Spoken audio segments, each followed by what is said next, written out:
Hello everybody, Sara here from Black Sheep Wools. It's exciting, it's a really exciting day. Now this is a little bit different. When we do a make along, quite often, I will go home and do a really lovely lunchtime live, sat on my comfortable sofa, doing the cast on, sharing hints and tips, etc. Unfortunately today I need to go to Alexandra Palace in London.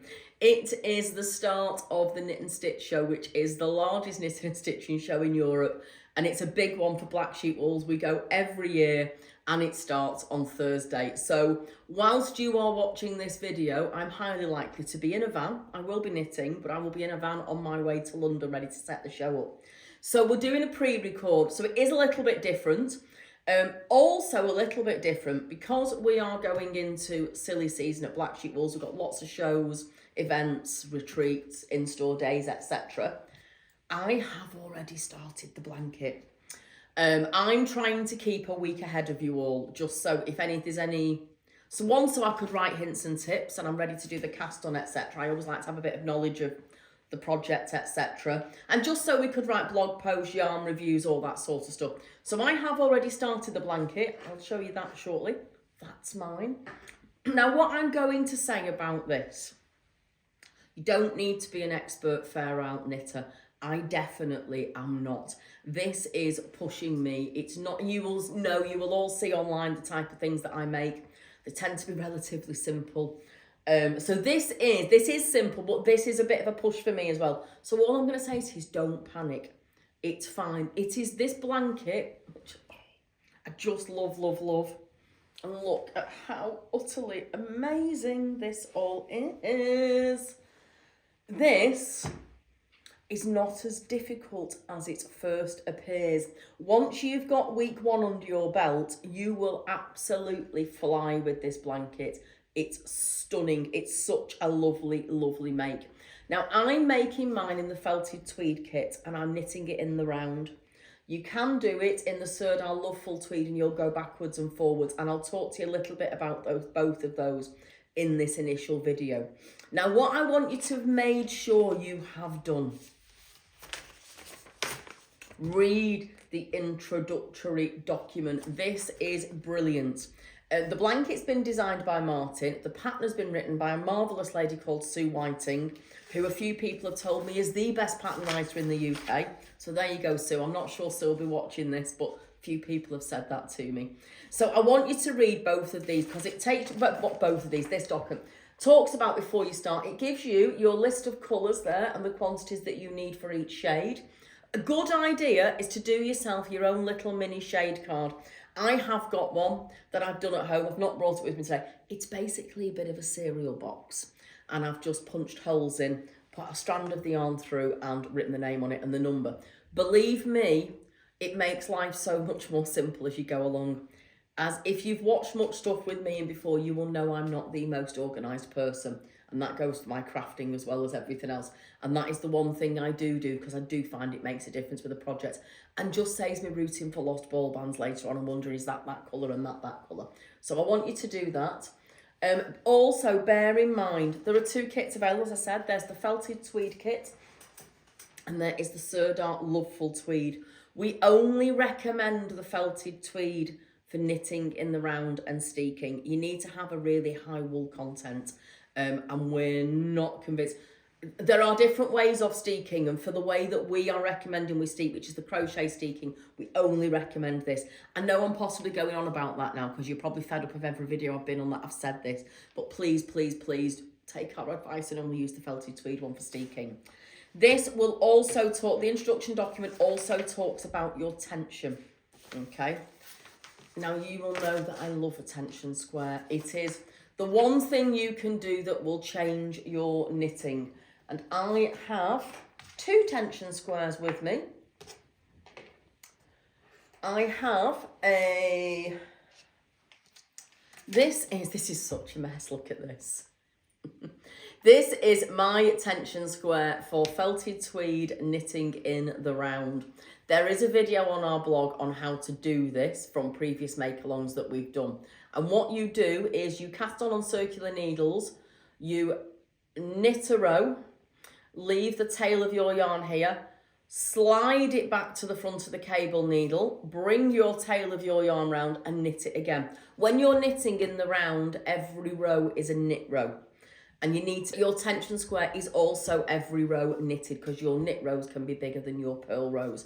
So make sure you do that. Then what you will do is you will cut through this mess at the back, lie it out flat and measure it. My tension for this project, really surprisingly, is actually ever such a little bit too big, which is not me at all. Usually when I do colour work, it all bunches up a bit. So that's my tension square knitted in the round. This is my tension square knitted flat. So this is the way you would do it, definitely if you were doing the Loveful tweed. The felted tweed blanket can be knitted flat. It's absolutely fine. It's the only one that can also be knitted round. So this is the tension square. Again, I have knitted backward, well, knit and purl backwards and forwards on this one. I've done a garter stitch border to make it lie flat. And then you do need to strand your colour work to try and work out if your colour work is tight. Sometimes people are known to do their colour work a bit tighter. I'm quite often one of those people. So that is your tension square for knitted flat, okay? Sue has written a really, really lovely explanation of tension here, saying that you need to knit your tension square. If you've got more stitches, your knitting is too tight, then you need to knit again using a thicker needle. If you've got less stitches, you need to use a thinner needle. So that's a really, really good explanation on tension. So do make sure you have done that before you get to grips with the blanket, okay? So if you've done your tension, let's talk about needles as well. Unusually for me, I am using a Knit Pro Zing needle. I don't often use metal needles, but actually for this, for colour work, because I'm doing two-handed colour work, this I have found much, much more comfortable and easier to use than my standard wooden needles. So I'm a little bit of a convert to these. It's the first, I've used the straight Zings before, but not the interchangeables. It's really, really nice. It's a really pretty colour as well. So we do like that. So that is a little bit of talk about tension. Let me get those out the way. You can see, can't you, how you can imagine what my crafting spot looks like at home. Honestly, it's so untidy. I actually showed my mum the other day and she just laughed at me. So that's the blanket. Let me put that there. So to cast on, I had a little bit of a practice this, as they used to say on Blue Peter. Here's one we prepared earlier. I am doing a straightforward cable cast on. Now, many years ago, cast-ons didn't have names, and this is the cast-on that I've always done. You may well find you've been doing a cable cast-on and not realise what it's called, because that's what happened to me.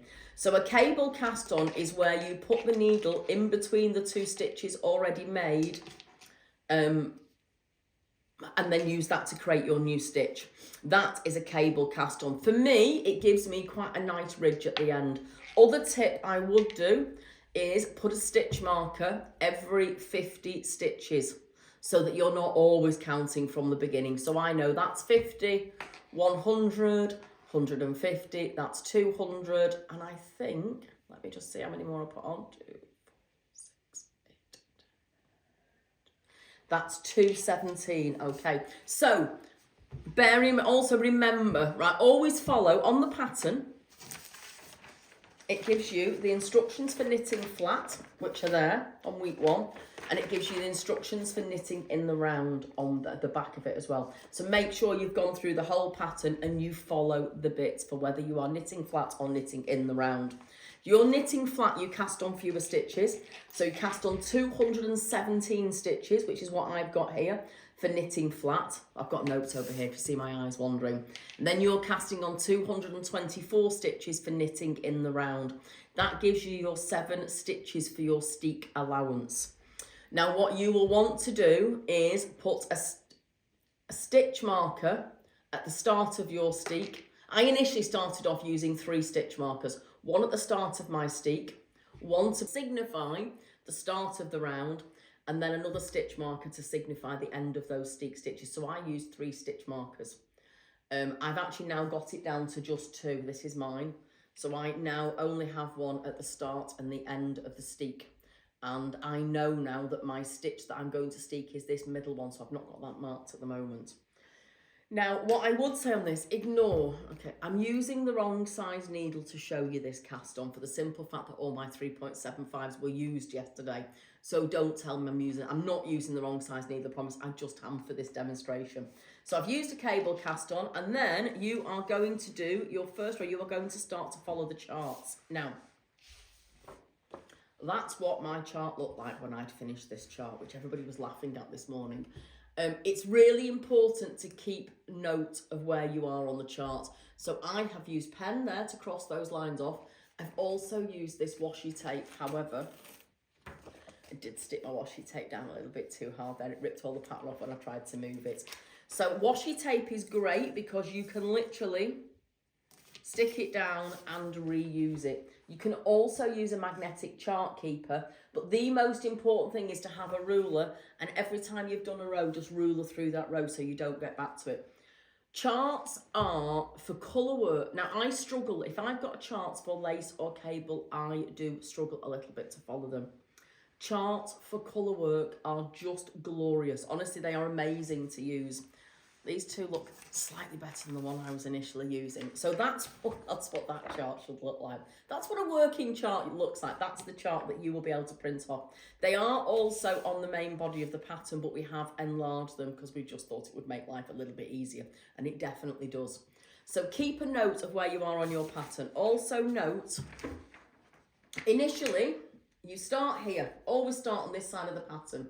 And for the first 6 repeats, you will finish where this bold black line is. This is your very last stitch of the round before you start your steek stitches. So there will always be an extra stitch on the very, very, very last round. What I would say with week 1 as well, this really eases you into colour work quite gently. So you've got a couple of rows where you're just using one shade, and then you've just got can you see where you're adding in the other colours?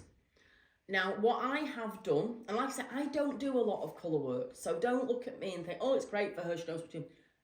I'm not a lot, I'm certainly no more skilled than most of you out there.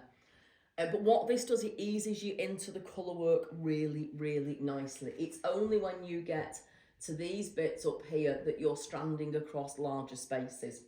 When you're stranding yarns across the back, you need to catch those yarns as you're going along. For 2 reasons. One, it'll enable you to keep it nice and neat. It means that when you're trying it on or when you're laying under the blanket, you're not getting fingers or bits stuck. And it keeps your nice even tension as well. I tend to catch my yarn on every 3rd stitch. And I got a bit carried away into rhythm of every 3rd stitch. So even when there was a 6 stitch gap between the colours, I'd strand on 3 and still strand on 6 and then use that colour again on the next stitch. So like I say, once you get into rhythm, you might find that you just automatically strand on every 3rd stitch. I certainly do. Okay, so that's where we are. So that's your 2 motifs to go through a week. And then these gorgeous gingerbread. And I have been working on both of these. So this is my Christmas trees there, and this is gingerbread. Now, what I will say, this pattern is so completely addictive. The first week I did the trees, I didn't want to put it down. I didn't want to go to bed. You really, really do get into that zone. The pattern, particularly the first week, the Christmas trees, the pattern's quite rhythmic. So, knit 1 in one colour, knit 1 another colour, knit 1 in one colour, or, knit 5, knit 1, knit 5, knit 1. It's very repetitive and it's really easy to remember that stitch pattern in your mind. And it does become really, really addictive. And you get to the end of the row, think, I'll just do one more row because I'm nearly seeing that bit of the colour. So let yourself go with it. Look at me, I'm on the gingerbread feet now. And honestly, I have loved it. Now, let me just go through, make sure I am not... We've talked about the charts, we've talked about stranding and catching. I think I'm more or less covered. Everything there. Amy's nodding behind as well. So there you go, guys. This is a job. Oh, right. Listen, no, I've not told you a few things. Right. So cast on straight is 217 stitches. To knit in the round is 224 stitches. There's lots and lots of talk of different ways to join in the round. I don't do anything fancy. If you go on the Hints and Tips blog post, there is a link to the very pink knits joining in the round video. I literally knit 1 row and then join in the round on my next row. And I don't do anything fancy. I just carry on knitting like she does. So I think that is pretty much, everything. So, yeah, like I say, it's a bit of a funny one because I'm not here on the sofa, not getting all your messages, etc. But what I will do when I'm back from Ali Pally next week is you will see a little bit more of me and a few informal online knit and natters. There are also some in-store knit and natters, so make sure you sign up to them and enjoy. And that's the big thing I will say. We've been inundated with questions about this knit along. It's really, really hit a chord with people and people really like it. My biggest thing would be to say, enjoy it. Doesn't matter if it's perfect, it's handmade. And that's it from me.